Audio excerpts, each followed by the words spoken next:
ہمارے چند سنی علماء اور واعظین حضرات آخر قاتلین حسین علیہ السلام کا دفاع کیوں کرتے ہیں؟ کیا اس کی وجہ یہ تو نہیں ہے کہ ان قاتلین میں جید صحابہ کی اولادیں بھی شامل ہیں؟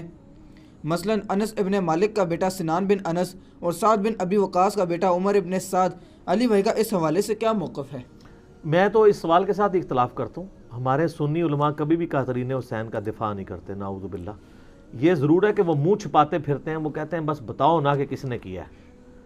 میرا خیال ہے ایون ناسبی بھی یہ جرت نہیں کرتے کہ وہ یہ کہیں کہ حسین ابن علی شہید نہیں ہے، وہ باغی تھے تو قتل ہوئے، نعوذ باللہ۔ ایسا نہیں ہے۔ سب سے زیادہ یعنی شیعہ کے خلاف کام کیا ہے نا اہل سنت میں، تو امام ابن تیمیہ نے کیا ہے۔ انہوں نے منہاج السنہ کتاب لکھی ہے، لیکن اس میں بھی آپ دیکھیں کہ وہ کہتے ہیں کہ ہم یزید کو عام دنیا دار بادشاہوں کی طرح بادشاہ مانتے ہیں، ہم اہل بیت سے محبت کرتے ہیں۔ ایون انہوں نے تو حضرت معاویہ کے بارے میں بھی کہا کہ ہم انہیں خلیفہ راشد نہیں ایک بادشاہ مانتے ہیں، اور انہوں نے کلیئر کٹ لکھا کہ ربیع الاول 11 ہجری میں نبی علیہ السلام کی وفات ہوئی اور 41 ہجری ربیع الاول میں صلح حسن ہوئی، اور نبی علیہ السلام کی حدیث تھی کہ میرے بعد خلافت 30 سال رہے گی۔ تو وہ کہتے ہیں دیکھو ایگزیکٹ ربیع الاول میں صلح حسن کے بعد خلافت راشدہ ختم ہوگی، خلیفہ راشد 5 ہیں، ابو بکر، عمر، عثمان، علی اور حسن ابن علی۔ حضرت معاویہ اسلام کے پہلے بادشاہ ہیں، یہ تو وہ بھی مانتے ہیں۔ انہوں نے بھی کبھی یہ بات نہیں کی ہے کہ ہم قاتلین حسین کا دفاع کریں گے۔ ایون ڈاکٹر ذاکر نائک صاحب سے بھی مسئلہ مس ہینڈل ہوا جس میں میرا لیکچر بھی آیا تھا، انہوں نے بھی بعد میں جو ویڈیو ریکارڈ کی انہوں نے کہا میں آج کی ڈیٹ میں حضرت حسین کے قاتلین پر لعنت بھیجتا ہوں۔ تو کوئی قاتلین حسین کا دفاع نہیں کرتا۔ البتہ یہ ضرور ہے کہ چند ایک ناسبی جو کٹر قسم کے ہیں جن کو میں سنی نہیں سمجھتا، نہ بریلوی ان کو اون کرتے ہیں، نہ دیوبندی اون کرتے ہیں، نہ اہل حدیث اون کرتے ہیں۔ ناسبیوں کا کوئی اوقات نہیں ہے کہ ان کو کسی پلیٹ فارم پہ کوئی اون کرے۔ ہمارے جیل میں ایک بہت بڑا ناسبی تھا، فیض عالم صدیقی، ایک مسجد میں اتنا عرصہ جمعہ اہل حدیث کی مسجد میں پڑھاتا رہا، لیکن آج اگر آپ اہل حدیث سے پوچھیں ان کو اون نہیں کرتے۔ چاند کوئی ضد میں کر لیں لادہ بات ہے، ادروائز وہ اون نہیں کرتے۔ شیخ زبیر علی زئی صاحب نے باقاعدہ اپنی کتاب فضائل صحابہ میں لکھ دیا کہ فیض عالم صدیقی اہل حدیث نہیں ہے، ان لوگوں نے لبادے اڑے ہوئے ہیں۔ بڑے سخت الفاظ انہوں نے لکھے تھے۔ باقی یہ جو بات ہے نا صحابہ کی اولادیں، ایک بات تو اس میں ٹھیک تھی، عمر ابن سعد تو واقعی سعد ابن ابی وقاص کا بیٹا تھا، لیکن جو سنان بن انس ہے نا جس نے حضرت حسین علیہ السلام کو آخر میں وار کر کے شہید کیا، ان کا سر کاٹا تھا، وہ حضرت انس ابن مالک کا بیٹا نہیں ہے۔ اس کا ویسے نام ہے سنان بن انس نخعی، یہ تو قبیلہ ہی اور ہے۔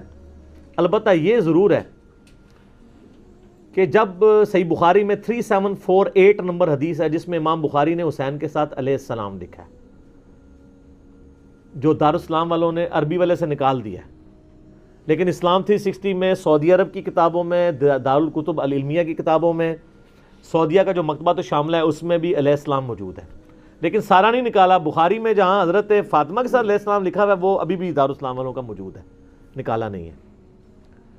3748 نمبر حدیث ہے صحیح بخاری میں کہ جب حسین ابن علی کا سر کاٹ کر عبید اللہ ابن زیاد گورنر یزید جو کوفہ میں اس کا گورنر تھا اس کے سامنے لا کے تشت پہ پیش کیا گیا، ولیعوذ باللہ تعالی، اللہ کی لعنت ہو ان پر، فرشتوں کی لعنت، تمام لعنت کرنے والوں کی لعنت جنہوں نے حسین ابن علی کو اس طریقے سے شہید کیا، آمین۔ تو وہ چھڑی مار کے ان کے حسن کے بارے میں کوئی کلام کرنے لگا، یہ بخاری میں بھی ہے اور ترمذی میں بھی ہے۔ تو انس ابن مالک وہاں کھڑے ہوئے تھے تو وہ تڑپ اٹھے،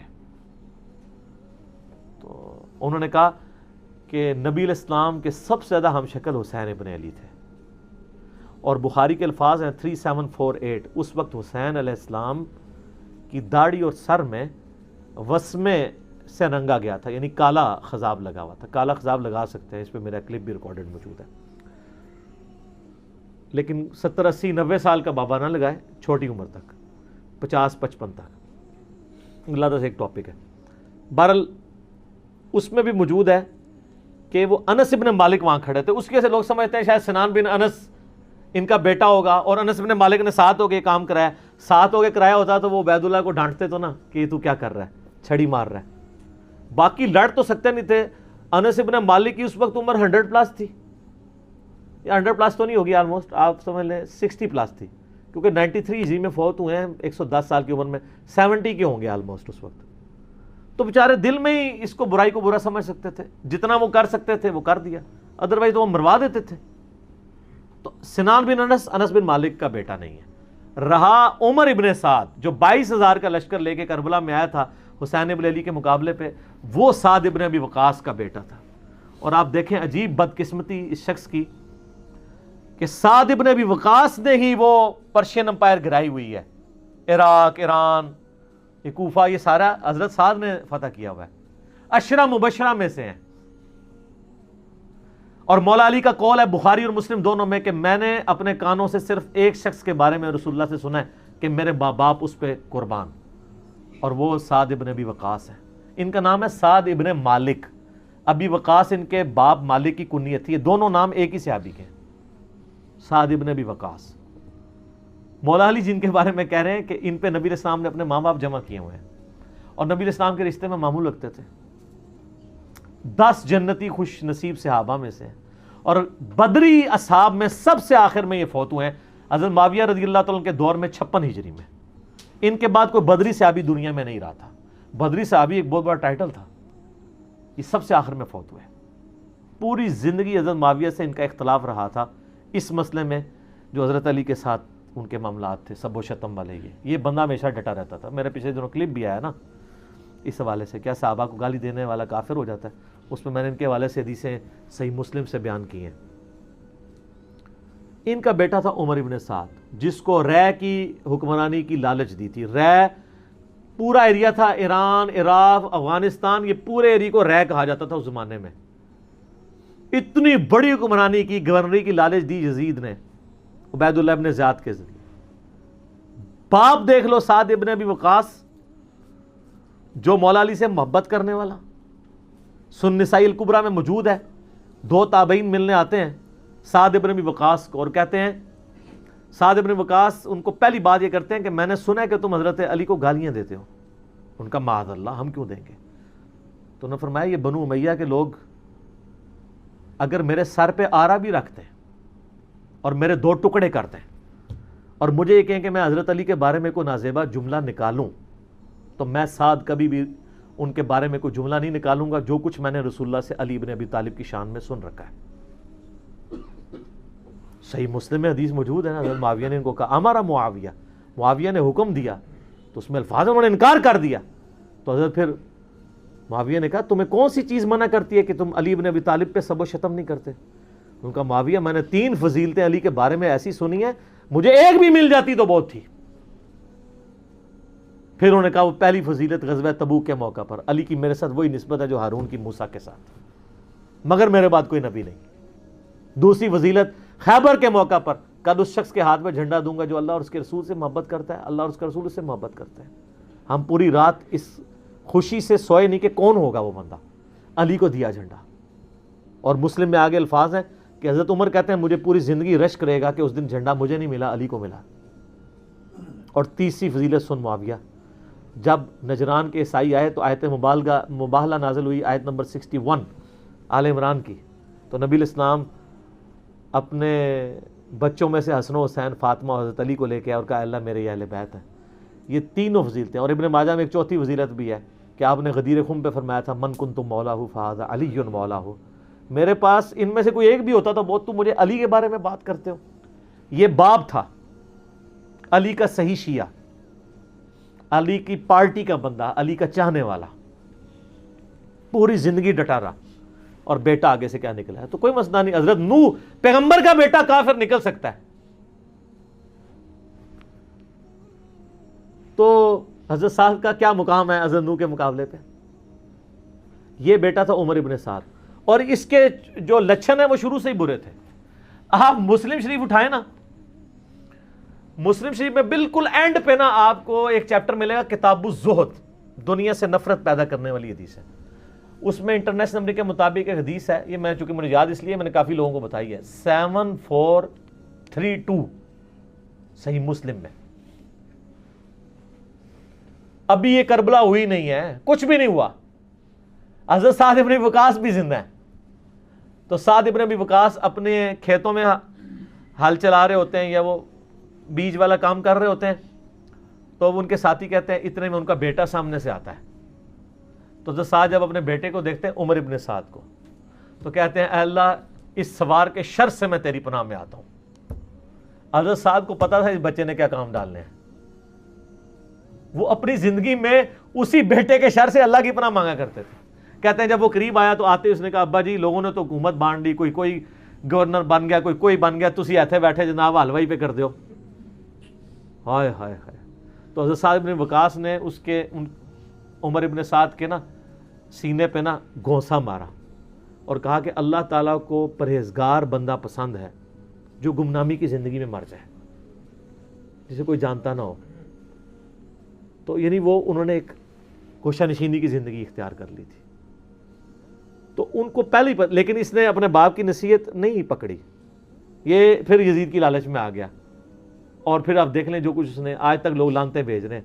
باپ کو لوگ رضی اللہ عنہ کہہ رہے ہیں. آپ شیعہ سے پوچھ لیں سعد بن وقاص کی کتنی وہ عزت کرتے ہیں. میں ابھی کل ایک کلپ وہ ایک شیعہ عالم تھے سید جواد نقوی صاحب کا سن رہا تھا, تو وہ اتنی تعریفی کلمات کہہ رہے تھے اور بتا رہے تھے کہ بھئی بیٹا یہ نکلا اور باپ کو دیکھیں, باپ نے ایران فتح کیا تھا, دوسری بڑی سپر پاور گرائی تھی, اور بیٹا آگے سے کیا نکلا. اچھا آپ دیکھ لیں کہ دین ایفرٹ کا نام ہے, یہ نہیں ہے کہ یہ وراثت میں ٹرانسفر ہو. انبیاء کی وراثت میں ٹرانسفر نہیں ہوئی ہے تو اور کس میں ہونی ہے. تو اس لیے ہم قطعاً نہیں کرتے, اور اہل سنت کے ہاں کوئی بھی نہیں ہے. مفتی منیب صاحب نے اگلے دنوں ایک مس ہینڈل کیا تھا معاملہ, تو پھر بعد میں پورا پرچہ پڑھ کے سنایا انہوں نے. اس پرچے میں تو آلموسٹ انہوں نے یزید کو کافر ہی کہہ دیا ہے, اور پہلے کہہ رہے تھے کہ جی وہ یہ پتہ نہیں کیا, مطلب یہ لوگ ان کے مفادات ہوتے ہیں اپنے. بہرحال جب ان کے سر پہ پڑتی ہے پھر یہ صحیح بات کہتے ہیں, جب سر پہ نہیں پڑتی پھر اور باتیں کرتے ہیں فیم حاصل کرنے کے لیے, الٹا بدنامی ہوتی ہے. ٹھیک ہو گئی. اگلا سوال ہے علی بھائی کہ کیا حضرت ابن عمر رضی اللہ تعالیٰ عنہ تو عراقیوں کو قاتل حسین کہتے تھے, اور آپ اہل شام کو قصوروار ٹھہراتے ہیں, کیوں؟ ہاں وہ اس لیے کہ اوپر حکومت تو اہل شام کی تھی نا. عراق تو ایک صوبہ تھا نا. جیسے آپ پتہ پچھلی حکومت میں جب ہمارے یہ والے پرائم منسٹر صاحب کہتے تھے پنجاب پولیس نے یہ کیا, تو اس کا یہ مطلب نہیں ہوتا تھا کہ وہ پرائم منسٹر کو برا نہیں کہہ رہے. وہ کہہ رہے تھے پرائم منسٹر پنجاب پولیس کو یوز کرتے ہیں, ایکس پرائم منسٹر. ٹھیک ہے, کیونکہ اوپر تو حکومت انہی کی تھی نا. یہ عراقیوں کو اس لیے انہوں نے کہا کہ اہل عراق ابن زیاد اور اس کے ساتھی وہ ساری فوج عراق کی تھی نا, پیچھے انڈر کس کی تھی, وہ اہل شام کی. تو انہوں نے ان کے اوپر ہی لعنت کرنی تھی نا. اس کا یہ مطلب نہیں ہے کہ وہ شیعان علی پہ لعنت بھیج رہے ہوتے تھے, ایسا نہیں تھا. شیعان علی اس میں شامل نہیں تھے, اہل شام ہی تھے. عمر ابن سعد شامل تھا, باقی لوگ شامل تھے. تو وہ لعنت اس لیے انہوں نے اہل عراق پہ بھیجی کیونکہ عراق اس وقت صوبہ تھا شام کا. ٹھیک ہو گیا. معاذ اللہ انہوں نے ان لوگوں پہ لعنت نہیں بھیجی جنہوں نے حضرت حسین ابن علی کو بلایا تھا. یہ کہتے ہیں بلا کے دھوکے سے قتل کر دیا, انہوں نے تو کیا ہی نہیں ہے. وہ تو توابون کی تحریک ہے پوری جناب. سلمان ابن سرد صحابی ہیں, اب وہ صحابی نہیں ہے, اس کی عصمت کا کسی کو نہیں ہے, اس کے اوپر لعنت کر رہے ہوتے ہیں. بخاری مسلم میں حدیث ہے کہ دو بندے لڑ رہے تھے, نبی علیہ السلام نے فرمایا میں ایک ایسا کلمہ جانتا ہوں جو وہ کہہ دیں تو اسی ٹائم شیطان ان سے دور ہو کے ان کا غصہ ٹھنڈا ہو جائے گا, وہ ہے اعوذ باللہ من الشیطان الرجیم. اس حدیث کے راوی سلمان ابن سرد ہیں جنہوں نے حضرت حسین ابن علی کو خط لکھ کے بلایا تھا کہ بھئی ایک تو چلا گیا, پیچھے اپنا تحفہ چھوڑ کے چلا گیا. اب وہ جو انہوں نے لفظ استعمال کیے تھے نا, وہ لفظ آپ یہ کیمرہ متحمل نہیں ہے کہ میں استعمال کروں. وہ لفظ انہوں نے وہی استعمال کیے تھے جو موسیٰ علیہ السلام کے مخالف کا نام تھا. اگلا سوال علی بھائی یہ ہے کہ آپ اہل سنت کی کتب میں کیا یہ موجود ہے کہ حضرت عبداللہ ابن عمر رضی اللہ تعالیٰ عنہ نے خود بھی یزید کی بیعت کی اور لوگوں کو بھی بیعت توڑنے سے روکتے تھے؟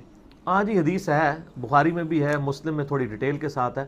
جب واقعہ حرہ کے موقع پر یعنی اس سے پہلے یعنی لوگ یزید کی بیعت توڑ رہے تھے, اسی کی وجہ سے واقعہ حرہ ہوا نا. جب حضرت حسین ابن علی کو شہید کر دیا گیا تو پھر لوگوں نے کہا کہ اب اس مردود کی بیعت کیا ہم نے رکھنی ہے, تو انہوں نے بیعت توڑ کے پھینک دی. تو وہ بغاوت کو شمار کیا گیا. پھر یزید نے جو ہے وہ فوج بھیجی, 3 دن کے لیے مدینہ حلال کیا گیا, اور جو کچھ ہوا وہ اب ایک تلخ داستان ہے, اسے واقعہ حرہ کہتے ہیں. واقعہ حرہ کا ذکر بخاری مسلم میں موجود ہے. وہ حدیثیں بہت زیادہ میں بیان کروں گا تو وہ ٹائم لگ جائے گا, میرے ریسرچ پیپر میں پڑھ لیں. تو وہ جو واقعہ حرہ ہوا ہے نا جی, اس واقعہ حرہ کے اندر یزید کی فوج نے ظلم ڈھایا تھا. اس واقعے سے جسٹ پہلے عبداللہ بن عمر کو تو یہ پتا تھا کہ جب یہ بیعت توڑیں گے تو یزید چاٹ دوڑے گا. تو وہ لوگوں کے پاس جا کے کہتے تھے کہ بھئی تم اپنی بیعت کو نہ اتار کے پھینکو, کیونکہ میں نے نبی علیہ السلام سے سنا ہے کہ جو امام کی یعنی بیعت کے بغیر مرا وہ جاہلیت کی موت مرا، جبکہ دوسری طرف جو تھے نا بریلوی دیوبندی اہل حدیث، وہ کہتے تھے نا عبداللہ بن عمر. کیا بریلوی دیوبندی اہل حدیث شیعہ تھے؟ دوسری طرف بھی کم از کم تابعین تھے جو بیعت اتار کے پھینک رہے تھے. ان کو کوئی ایران نے تو فنڈ نہیں کیا ہوا تھا، اسی زمانے کے لوگ تھے. ان کی رائے کوئی رائے نہیں ہے، ایک عبداللہ بن عمر کی رائے ہے، باقی لوگوں کی رائے نہیں ہے. پھر جب اتنا بڑا واقعہ ہو چکا ہے، ٹھیک ہے. وہ دوسری طرف وہ لوگ موجود تھے جو یہ محمد بن حنفیہ والی آدھی روایت البدایہ والنہایہ سے پیش کرتے ہیں، جس کو میں نے کہا کہ اگر صحیح مانیں گے تو پھنس جائیں گے. تو اس میں تو عبداللہ ابن مطیع صحابی کہہ رہے ہیں نا کہ قریب آسمان سے پتھر برس پڑے، ہم نے جو یزید کے کرتوت دیکھے ہیں، وہ شرابی ہے، نمازوں کو ضائع کرنے والا ہے، اس کی اب کیا بیعت لے کے چلنی ہے. تو وہ دوسری طرف بھی لوگ پارٹی موجود تھے نا. تو صحیح مسلم میں آتا ہے، بخاری میں موجود ہے کہ انہوں نے کہا کہ میں یعنی وہ منع کرتے تھے، لیکن دوسری طرف والے لوگ نہیں مانتے تھے.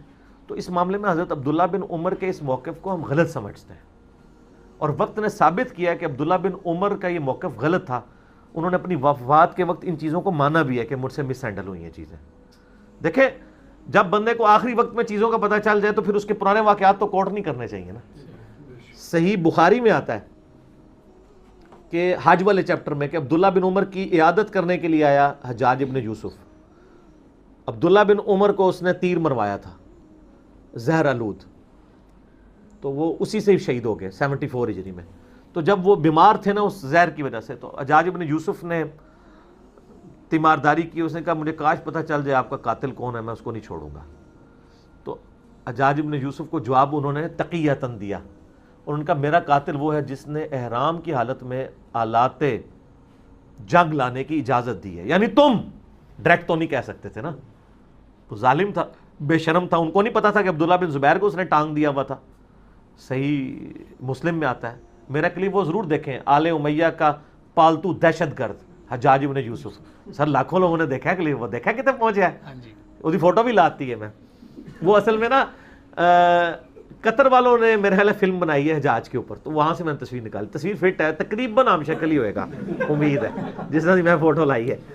اچھا، تو وہ حجاج ابن یوسف نے ہی قتل کروایا عبداللہ بن عمر کو. المستدرک الحاکم میں موجود ہے، مجموع الزوائد کے اندر موجود ہے. میں نے ریسرچ پیپر میں ڈالا ہے کہ عبداللہ بن عمر آخری وقت میں کہتے تھے مجھے کوئی غم نہیں ہے اپنی زندگی میں کسی کام پہ، نہ نماز کے چھوٹنے پہ نہ روزہ کے چھوٹنے پہ میں نے کبھی چھوڑا نہیں، سوائے ایک چیز کا مجھے غم ہے کہ میں نے علی کے ساتھ مل کے باغی گروہ کے خلاف قتال کیوں نہیں کیا. جو قرآن میں حکم تھا سورہ حجرات میں کہ جب کوئی قوم بغاوت کرے اس کے خلاف قتال کرو، فئۃ الباغیہ کے خلاف، اور اولو الامر منکم کے تحت، ٹھیک ہے، ان کی اطاعت کرنی تھی. تو عبداللہ بن عمر کو زندگی کے آخری لمحات میں جو حقیقت سمجھ آئی وہ مولا علی کے ساتھیوں کو مولا علی کی زندگی میں سمجھ آ گئی تھی کہ یہ جو پٹڑی ہے یہ کس طرح بدل چکی ہے، اس کا اینڈ رزلٹ کیا ہوگا.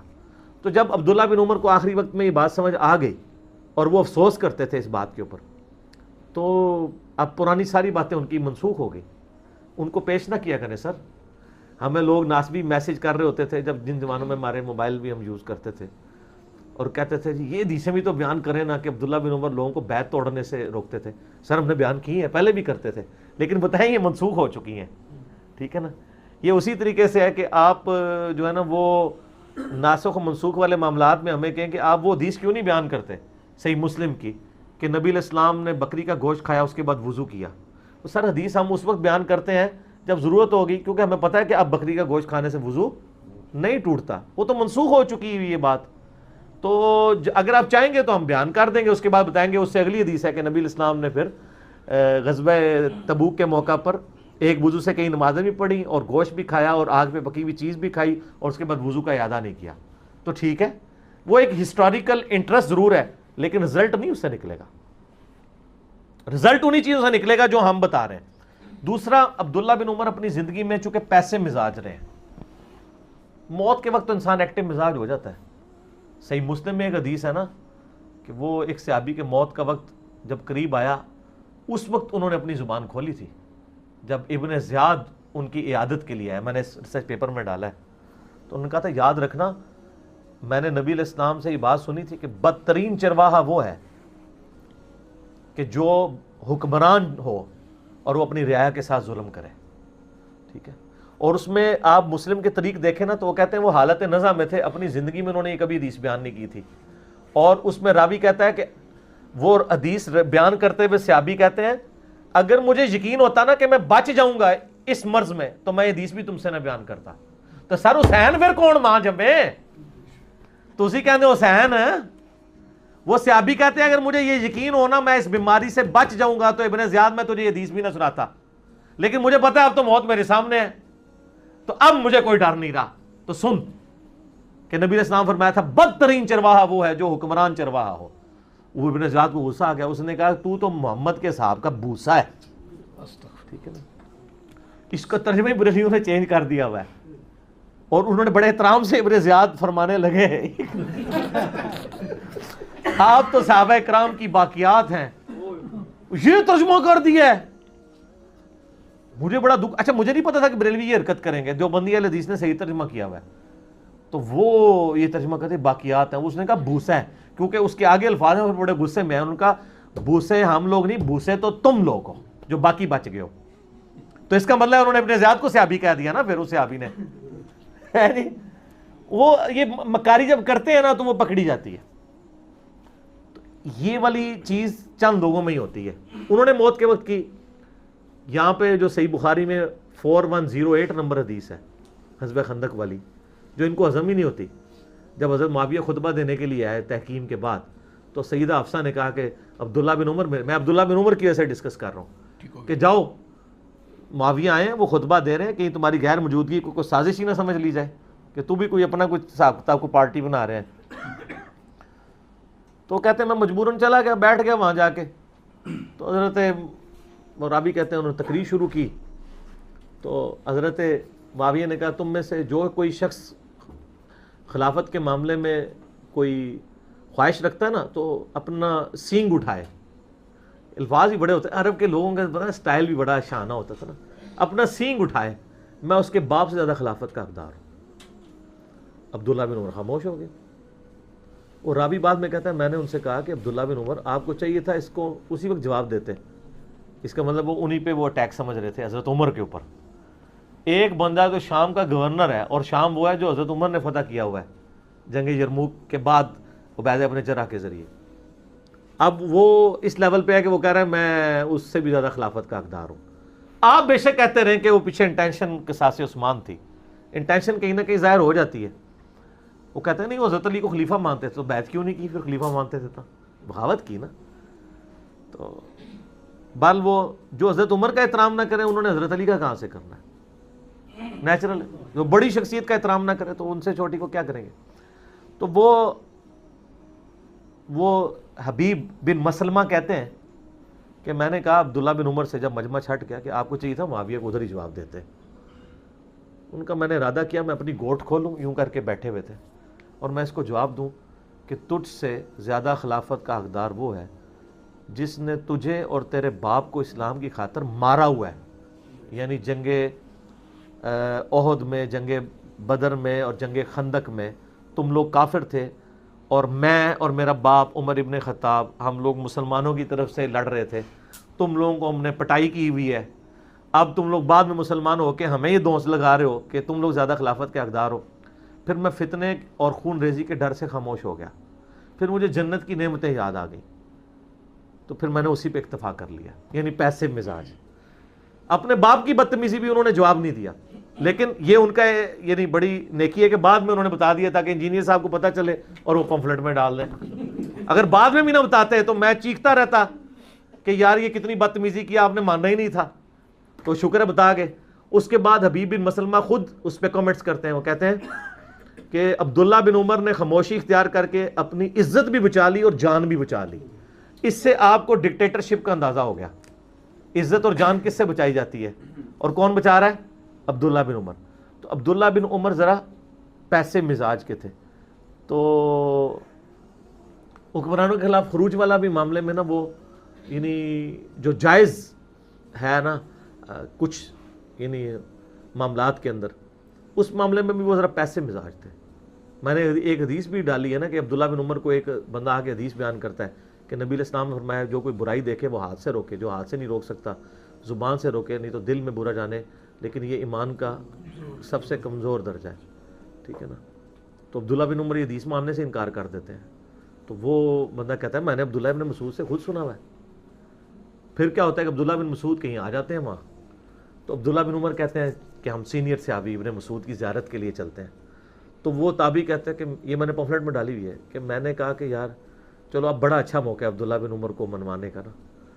تو ملنے کے لیے جاتے ہیں، کہتے ہیں میں بھی ساتھ ہو جاتا ہوں. جب وہاں مجلس میں پہنچتے ہیں تو میں ابن مسعود سے کہتا ہوں کہ آپ نے مجھ سے ایک دفعہ ایک حدیث بیان کی تھی نا. تو ان کا ہاں. تو انہوں نے کہا ذرا وہ حدیث تو میں سنائیں. تو پھر انہوں نے ابن مسعود نے حدیث سنائی. سر کمال حدیث ہے. ابن مسعود نے فرمایا کہ میں نے نبی علیہ السلام سے سنا تھا کہ جب بھی اللہ تعالیٰ کسی نبی کو مبعوث کرتا ہے نا تو کچھ ساتھی اس کے ہوتے ہیں جو بڑے پیشن کے ساتھ اس کے ساتھ چلتے ہیں. جب تک وہ زندہ رہتے ہیں معاملات سیدھے رہتے ہیں، لیکن جب وہ قریبی ساتھی اٹھا لیے جاتے ہیں نا پھر ان کے جانشین وہ ناخلف لوگ بن جاتے ہیں. وہ کام کرتے ہیں جن کا حکم نہیں دیا ہوتا، اور جن چیزوں کا حکم دیا ہوتا ہے اس کی مخالفت کرتے ہیں. تو ایسے لوگوں کے ساتھ جو ہاتھ سے قتال کرے وہ بھی مومن ہے، جو زبان سے قتال کرے وہ بھی مومن ہے، اور جو دل میں کرے وہ بھی مومن ہے. لیکن ذالک اضعف الایمان، اس کے بعد تو اس میں ایمان ہی نہیں. یہ وہ حدیث ہے. یہ آخری حصہ مشکات میں بھی ہے، لیکن پوری حدیث کیسے شروع ہوتی ہے کہ یہی حدیث جب ایک تابعی بیان کرتا ہے عبداللہ بن عمر کہتے ہیں یہ کیسے ہو سکتا ہے کہ ایسے ناخلفوں کے خلاف کھڑے ہو جاؤ. اس سے مطلب ہے کہ وہ ان کے مزاج میں ہی نہیں تھا. اچھا پھر جب وہ حدیث بیان کرتے ہیں کہتے ہیں میں عبداللہ بن عمر کی طرف دیکھتا ہوں تو وہ سکوت کر لیتے ہیں. تو عبداللہ بن عمر کے یعنی مزاج میں پورے لیکچرز دے سکتا ہوں. کہ ایک میرا کلپ بھی تھا the difference between the natures of Ibn Umar and ابن علی، اس میں نے یہ کچھ باتیں بتائی تھی. آج میں نے کچھ اور باتیں بھی بتا دی. تو اس پہ بھی وہ کلپ بنا دیجیے گا. ٹھیک ہو گیا جی.